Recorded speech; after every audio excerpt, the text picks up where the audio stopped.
Josh van der Flier is an Irish rugby union player for Leinster and Ireland. His preferred position is flanker, but plays at other positions if needed. Van der Flier is of Dutch descent through his paternal grandparents, who moved to Ireland in the 1950s to open a radiator factory. He is commonly referred to amongst Leinster rugby circles as the Dutch disciple. He began his professional career with the Leinster Academy. During his time at the academy, he played with the Leinster senior team, making his debut in October 2014 against Zebre. It was announced in April 2015 that he had been awarded a senior contract with Leinster.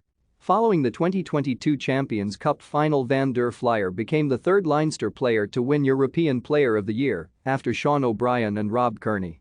In June 2022 he was named Leinster's 2021-22 Men's Player of the Year. Van der Flier received his first call-up to the senior Ireland squad by coach Joe Schmidt for the 2016 Six Nations Championship.